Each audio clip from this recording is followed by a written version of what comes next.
Olá pessoal, tudo bem? Sejam bem-vindos ao canal do Sérgio Guedes, comentando os fatos políticos. Pessoal, antes de começar, quero pedir a todos vocês que não está inscrito no canal, se inscreva no nosso canal, deixe aquele like, porque é muito importante para nós. E outra coisa, pessoal, tem muita gente que tem acompanhado os nossos vídeos, mas tem se esquecido, né, de deixar o like, de se inscrever no canal, né? Isso é muito importante. Quero agradecer a todos vocês porque chegamos a 10 mil inscritos, né? E é claro que nós agora estamos num desafio, rumo a 15 mil inscritos no nosso canal. Tudo bem, pessoal? Então, conto com o like de vocês, com compartilhamentos, comentário de vocês. Tudo bem? Então, vamos lá. Pessoal, nós estamos vendo aí um movimento da extrema-direita, dizendo que houve aumento de impostos, que todas essas coisas aconteceram. E quando, na verdade, todos eles votaram para que houvesse aquele imposto sobre importação, então, e aí fica jogando sobre o governo federal. É claro que a gente sabe que isso aí mas é uma estratégia, porque ele faz todo aquele discurso para sua base, e quando, na verdade, acaba votando com o governo. E a base dele não vai ali verificar. E aí é claro que a gente vai sentindo o que vai acontecendo aí, né? E é claro que isso aí tem dado o que falar. Porque muitos votaram com o governo, mas para suas bases acabaram aí com falácias. É muito complicado quando nós chegamos a uma situação dessa daí. E nós vamos ver o ministro aqui derrubando o argumento de alguns políticos aí. Isso é importante a gente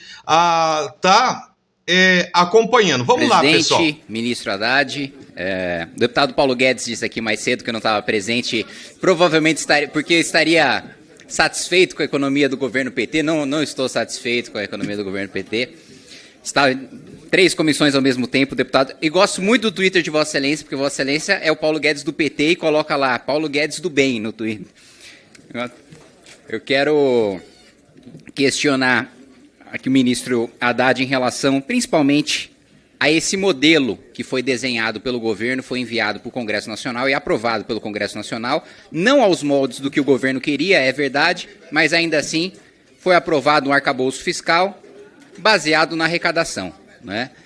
E nós sabemos que nenhum país desenvolvido, né, baseou a sua política fiscal na arrecadação. Baseou em teto de gasto ou em teto de dívida, né, ou num limite, né, que se chegava nas suas despesas ou no limite, ou num ajuste fiscal feito internamente no governo. Evidentemente que a receita é importante, mas as experiências bem-sucedidas que nós temos, inclusive respaldado por literatura acadêmica, são daqueles que trataram de ajustar as contas dentro de casa. E o que a gente vê no governo é uma política fiscal baseada na arrecadação, na tributação, né? A gente já viu, por parte de Vossa Excelência e do governo, tributação em relação aos combustíveis. No ano passado, o remessa conforme a tributação em relação às compras online, que inclusive, depois gostaria de questionar Vossa Excelência sobre esse conflito agora com a posição da bancada do PT, que destacou o fim da isenção no projeto Mover, que deve ser votado hoje.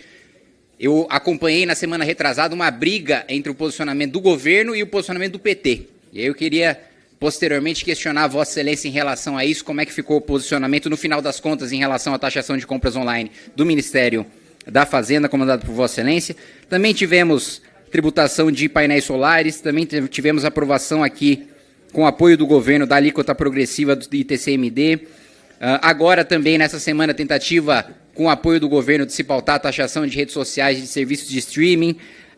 Agora, outra iniciativa, dessa vez do Ministério do Trabalho, de taxar o Uber, o iFood e os seus trabalhadores, também tem gerado uma reação muito grande. Enfim, é um modelo baseado na arrecadação. E o que eu queria questionar a Vossa Excelência é: Vossa Excelência não acredita que há, até pela própria herança patrimonialista do nosso país, muitos privilégios no orçamento público, tanto para o setor público como para o setor privado, que o governo deveria cortar antes de pensar em tributação?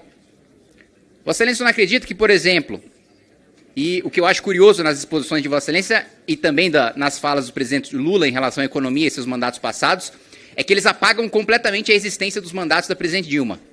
Né? Não se cita nenhum dado, não se cita nenhum número, não se fala sobre meta fiscal, não se fala sobre taxa de juros, se apaga completamente da história como se não tivesse existido governo de Dilma Rousseff. Mas um desses privilégios, né, foi muito reforçado no governo de Dilma Rousseff, foram os privilégios tributários para a elite privada do nosso país.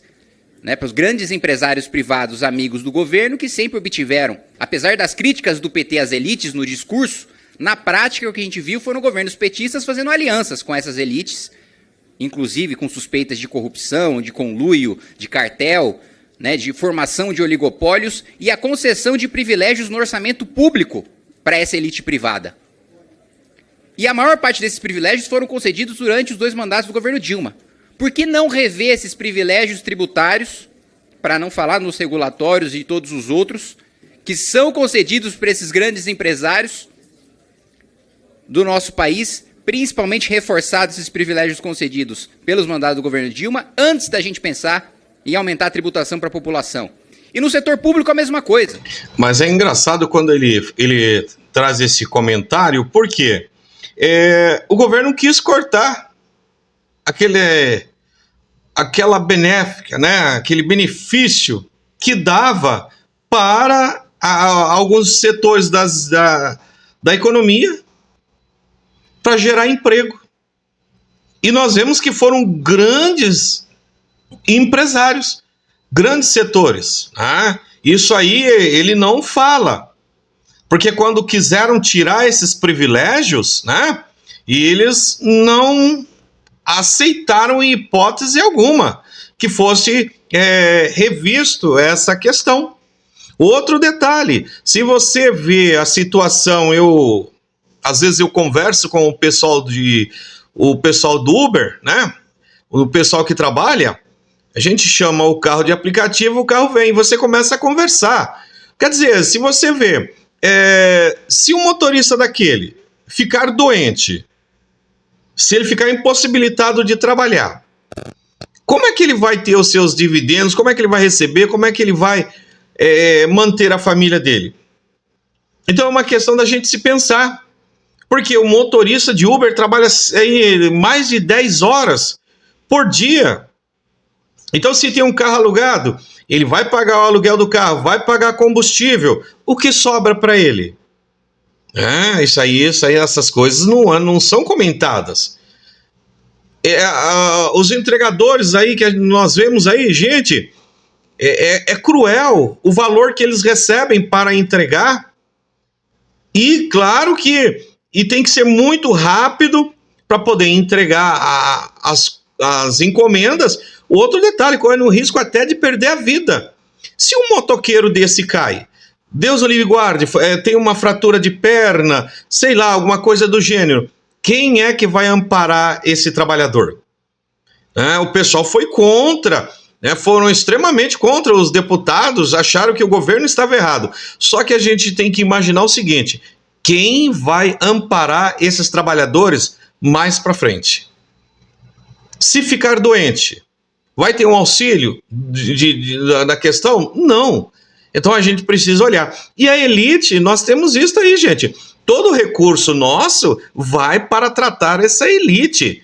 Né? O dinheiro bem a fundo perdido no BNDES, nós temos os empréstimos. Esse pessoal fala tanto de um Estado mínimo, né? Mas quando esses empresários eles precisam de dinheiro, aonde vão buscar? No governo. O governo que tem aí que salvar a pele desses empresários. Vamos continuar aqui. Nós também temos uma elite do funcionalismo público, especialmente federal, que possui uma remuneração o dobro do funcionalismo público municipal, por exemplo, que com super salários, por exemplo, muito concentrados no Ministério Público e no Judiciário, a gente poderia ter economia de 15 bilhões de reais. Foi feito recentemente cortes por parte do governo Lula em programas que, acho que independentemente do nosso posicionamento ideológico, consideramos importantes, ambos os espectros políticos: as bolsas de estudo para o ensino superior, os repasses para a educação básica, financiamento do programa Farmácia Popular, financiamento do programa Criança Feliz, especialmente programas voltados para a primeira infância no nosso país, que é uma população que recebe tão poucos investimentos públicos. Por que não cortar primeiro dos super salários, antes da gente cortar do Criança Feliz, antes da gente cortar do Farmácia Popular? Gente, eu concordo com o Kim aqui, que ele está dizendo cortar os super salários.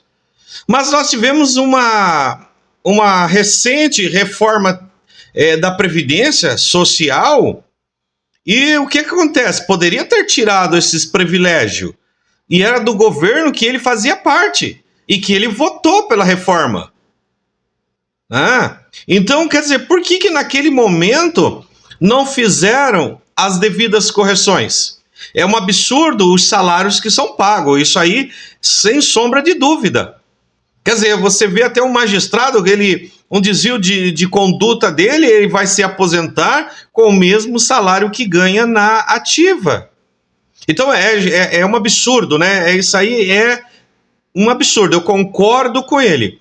Deveria sim ter uma grande reforma e os salários serem adequados. Porque se você for olhar na ponta do funcionalismo público, é só uma elite que tem esses super salários. Porque a grande maioria dos trabalhadores do serviço público ganha menos do que R$5.000. Essa é a verdade. E coloca tudo isso aí nas costas de quem ganha pouco. Ninguém fala dessa elite do judiciário. Agora, uma questão, né, senhor Kim? Quem é que vai mexer nesse vespeiro? Quem é que vai mexer nessa casa de moribundo? Eu quero ver quem vai fazer isso, né? Por que não cortar dessa elite do funcionalismo público federal, que inclusive já tem projeto para ser pautado no Senado, já foi aprovado na Câmara dos Deputados? Por que não avançar com esse projeto no Senado? Porque o governo não faz esforço para pautar isso, em vez de se preocupar mais com a taxação, em vez de se preocupar mais com a arrecadação. Mesmo ministros de Estado do governo federal acumulam supersalários. Citei aqui recentemente o ministro do Trabalho. O ministro do Trabalho, salvo engano, acumulando todos os conselhos dos quais ele participa, apesar de fazer um discurso muito efusivo contra a ganância e contra o lucro, acumula hoje um salário de mais de R$70.000 com dinheiro do pagador de impostos, que em regra no Brasil é mais pobre porque os nossos impostos estão concentrados no consumo. Coisa que deveria mexer. Outra coisa que deveria mexer, porque é uma vergonha. O parlamento mais caro do mundo é o parlamento brasileiro. Quanto ganha um deputado? Os privilégios, passagens aéreas, funcionários.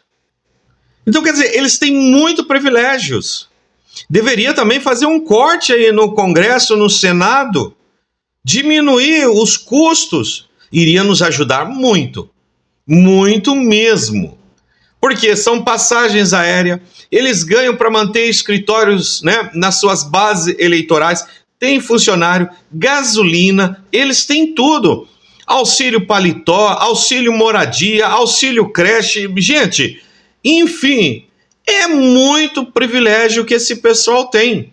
E depois vai reclamar, vai querer fazer uma reforma do funcionalismo público, quando olha quanto que gasta o Congresso, o Senado, olha só quanto gasta. Pesquisem. Então por que não rever primeiro os privilégios, inclusive do Poder Executivo, inclusive do governo Lula, inclusive os excessos de gastos com passagens, com diárias? Encaminhei uma fiscalização para o Tribunal de Contas da União, que atestou irregularidades, por exemplo, no Ministério da Igualdade Racial, com a ministra comprando passagem de R$50.000.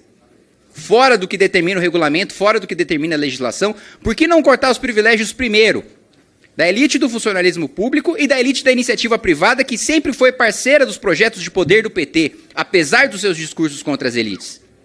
E para finalizar, ministro, como eu coloquei no início da minha exposição, Vossa Excelência instituiu remessa conforme e taxou com ICMS as compras online no ano passado. Nesse ano, houve inclusive uma tentativa, que acredito que, não sei se Vossa Excelência foi demovido ou se perdeu na queda de braço política do governo, de impor também o imposto de importação. Nós devemos votar hoje, e o PT sinalizou que deve votar contra, o fim da isenção para as compras de até $50. Qual que é o posicionamento do Ministério da Fazenda? O Ministério da Fazenda mudou de posicionamento por causa do posicionamento do PT? Tem um atrito ainda, como eu vi na semana retrasada, entre o posicionamento do governo, o posicionamento de Vossa Excelência e o posicionamento da bancada do PT, porque eu vejo alguns deputados a favor da taxação dentro do PT e outros contrários. Mas Vossa Excelência sempre, historicamente, sempre foi a favor.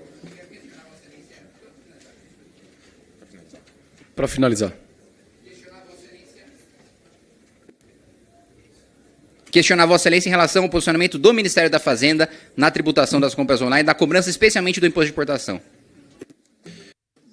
Muito obrigado pelas manifestações, mas eu vou começar por um tema importante que é o que o deputado Kim colocou sobre o patrimonialismo brasileiro.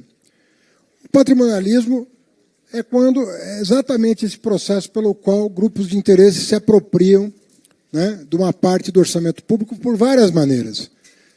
Você acusava muito o BNDES de ser uma caixa preta e tal, abriram a caixa e viram que não tinha nada dentro. Mas quando você abre o orçamento público, aí você encontra exatamente o fenômeno descrito pelo deputado Kim. No orçamento público, as coisas não eram tão transparentes quanto se pensava. E foi esse o trabalho que o secretário da Receita Federal fez ao longo desse ano e meio. Identificou, deputado Abílio, onde estão os ralos pelos quais o dinheiro público some, sem que houvesse qualquer acompanhamento da repercussão daquela medida no bem-estar social. E vocês são aqui o foro adequado, inclusive, para receber os grupos de interesse. É natural, no mundo inteiro, o parlamento recebe os grupos de interesse. Vocês, mais do que ninguém, sabem o que essa casa foi visitada o ano passado e esse ano para tentar impedir a Fazenda de buscar justiça tributária e dar transparência para o orçamento público. O senhor ouviu falar da Lei Complementar 160 e do jabuti que colocaram lá na Lei Complementar 160? Essa lei, ela foi aprovada, mas junto com ela veio uma outra coisinha que veio embutido nessa lei, que se chama o jabuti. Então, aquele projeto não iria passar.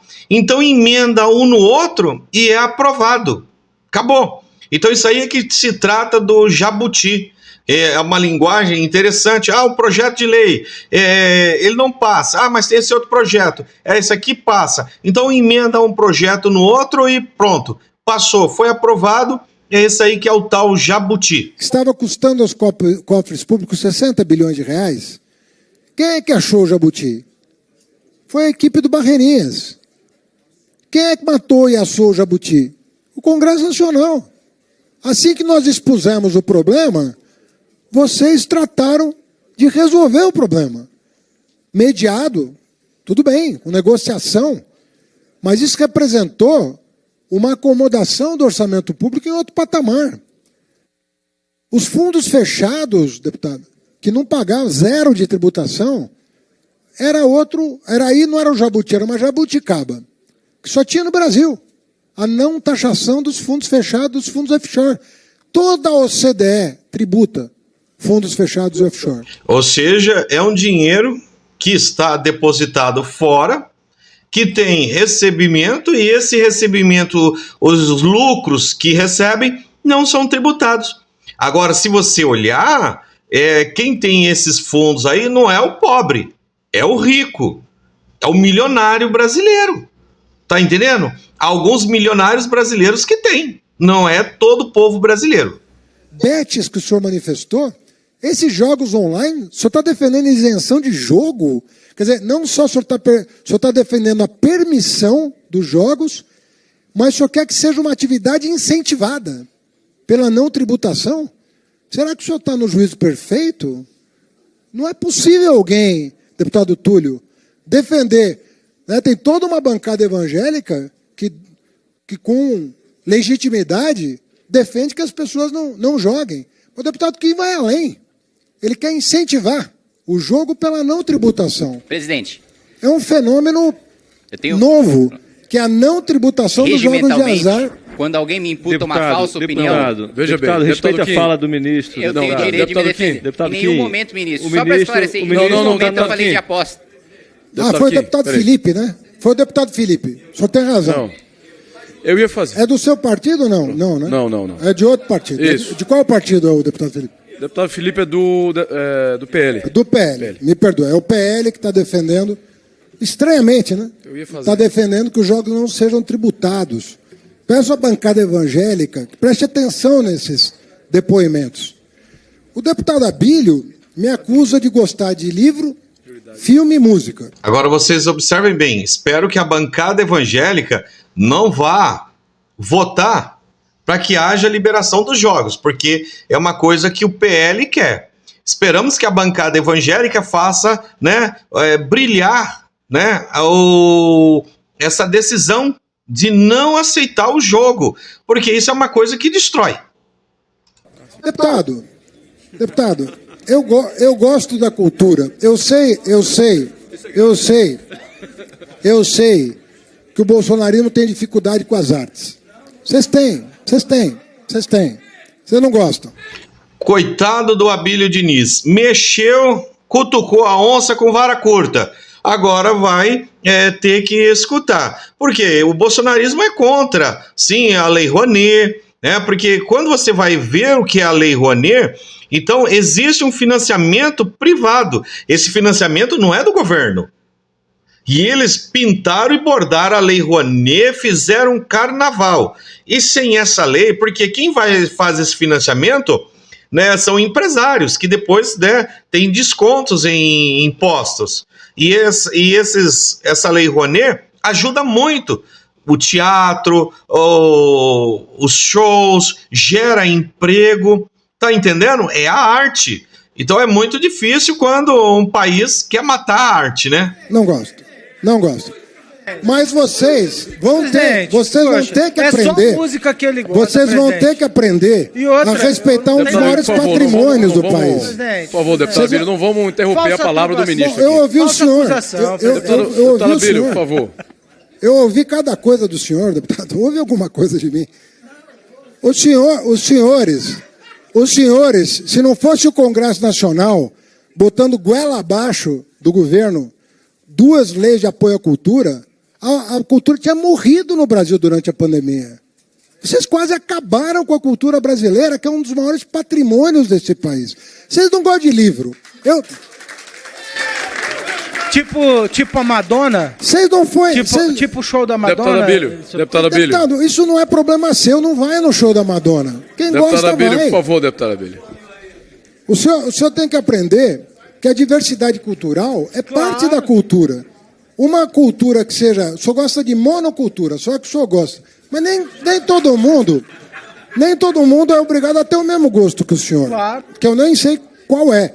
E eu acho que eu até apreciaria algumas das coisas, porque sabe o que eu aprendi? Eu tenho me dedicado muito à antropologia recentemente.